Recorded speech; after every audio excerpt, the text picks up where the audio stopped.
Welcome to my channel. और आज करने वाले हम इंग्लिश की वर्कशीट 32 जो कि 23 सितंबर 2021 की है। So let's start.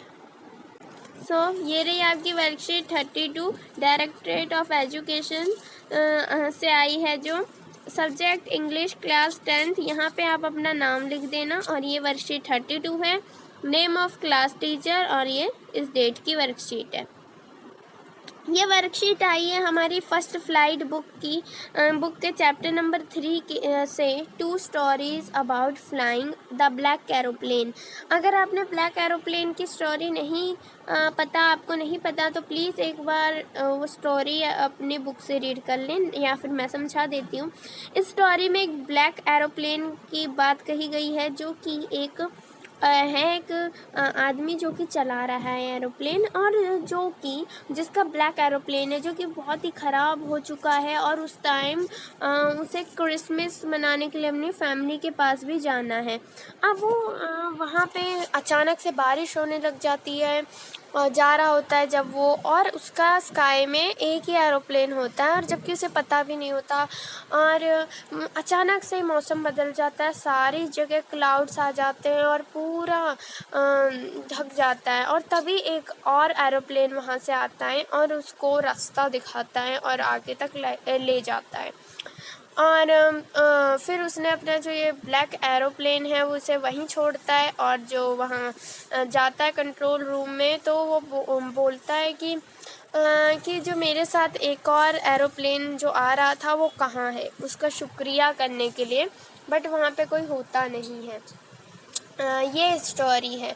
और जो वहाँ पे बैठी रहती है कंट्रोल रूम में, उसने बोला कि कौन सा ब्लैक मतलब कौन सा साथ का एरोप्लेन, सिर्फ स्काई में आप ही का एरोप्लेन उड़ रहा था।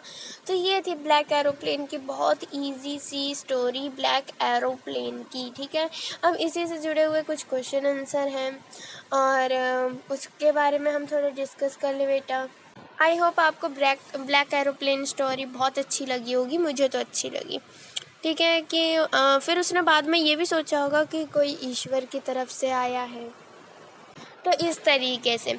तो मुझे तो ये स्टोरी अच्छी लगी। ओके, आपका जो भी ख्याल है डिस्क्रिप्शन बॉक्स में ज़रूर लिखें, मीन्स कमेंट बॉक्स में। Okay, so how is the author of the lesson the black aeroplane. तो इसका ऑथर है, आपको ये 4 ऑप्शन दे रखे हैं। आपका पेपर MCQ बेस्ड है और उसमें द ब्लैक एरोप्लेन चैप्टर आएगा S7 में, जो MCQ बेस्ड है। तो इसका आपको याद रखना है, इसका आंसर A है। ओके, नेक्स्ट पे बढ़ते हैं। Why was another feeling afraid again. ठीक है, तो इस क्वेश्चन का आंसर है the aeroplane had very little fuel left to keep flying for long. इसमें वो रखा है कि वो उसे डर क्यों लगने लगा था। तो इसीलिए डर लगने लग गया था क्योंकि उसके एरोप्लेन में बहुत वेरी लिटिल फ्यूल लेफ्ट, बहुत कम फ्यूल रह गया था कि फ्लाइंग अलोंग, उड़ने के लिए। तो इसका आंसर C होगा। ठीक है, इसलिए उसे थोड़ा डर लगने लग गया था। ओके, तो फर्स्ट का आंसर आपका A, सेकंड का C।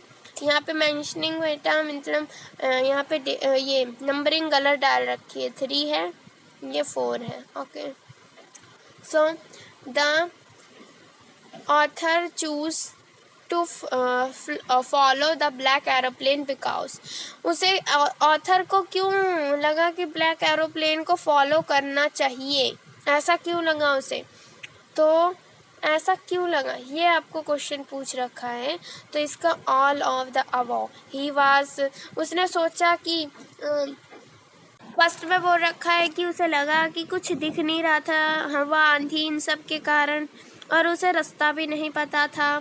ठीक है, और जो भी उसके इंस्ट्रूमेंट थे और वो सब वर्किंग करना बंद कर गए थे, रेडियो उसका मतलब स्पीकर ये सब चल नहीं रहे थे इसलिए। ठीक है, एंड थर्ड में वो रखा है उसे एक ही रास्ता दिखा सेफ्टी के लिए, अपनी जान बचाने के लिए। ठीक है, तो ऑल ऑफ अबव मीन्स ये सारे होंगे। ठीक है, नेक्स्ट क्वेश्चन पे बढ़े। Question number 4।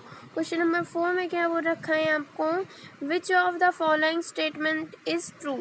ठीक है, तो इसका आंसर बी होगा बेटा। He saw a runway and landed safely at a airport.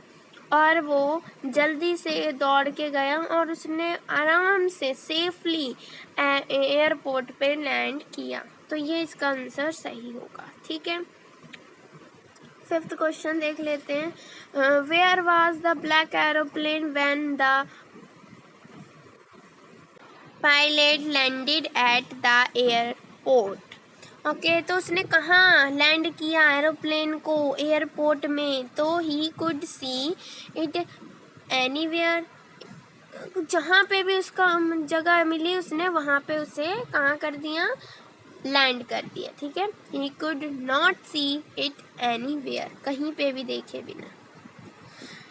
जो it was front of him on runway, ऐसा तो उसने नहीं किया था, सामने नहीं करा था। It was still in the sky, sky में ही नहीं रखा था। इट वॉज बिहाइंड हिम, अंदर तो नहीं। तो he could see it anywhere, जहाँ पे भी उसे जगह मिली उसने वहाँ पे लैंडेड कर दिया उसे। ठीक है, 6th का ये ए पार्ट ऐसे लिखा है बेटा इन्होंने, बट एक ही क्वेश्चन है इसमें, तो इन्हें नंबरिंग नहीं डालनी चाहिए थी वैसे तो, मतलब ऐसे नहीं करना चाहिए था, तो छोड़िए इसे। हमें 20 to 30 वर्ड्स में आंसर देना है। What would have happened if the another had choose to ignore the black aeroplane. उसने क्यों नहीं सोचा कि ब्लैक एरोप्लेन को इग्नोर करना चाहिए, रहन देना चाहिए उसमें जाना, मीन्स ब्लैक एरोप्लेन को उसने जब वो लैंड कर गया तो इग्नोर क्यों किया? तो आपको पता ही है, क्योंकि वो ब्लैक एरोप्लेन बहुत ज़्यादा डिस्ट्रॉय हो गया था, एक तो वो बहुत ख़राब हो गया था, डिस्ट्रॉय हो गया था, इसलिए उसने इग्नोर किया। इसका आंसर मैं सही सा बता देती हूँ आपको। So, what would have happened if the another had choose to ignore the black aeroplane? The writer followed another aeroplane because he had lost in way in the storm and has unable to see anything. The pilot of another aeroplane has helping him to get out of the storm and land safely. तो उसमें बता रखा है कि जो writer है उसे उसका ब्लैक एरोप्लेन पूरा डिस्ट्रॉय हो गया था, लॉस हो गया था स्टॉर्म, हवा, इन सब आंधी के कारण, और उसे कुछ नहीं दिख पा रहा था। The pilot of another aeroplane, जो पायलट था अनदर एरोप्लेन का, उसने उस स्टॉर्म से, हवा से सेफली बाहर आने के लिए हेल्प की।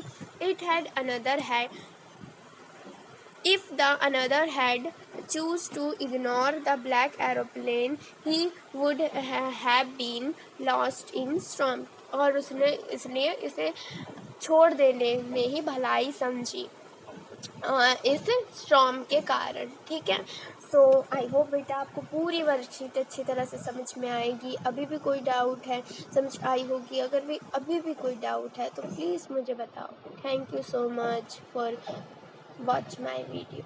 Thank you. Bye bye.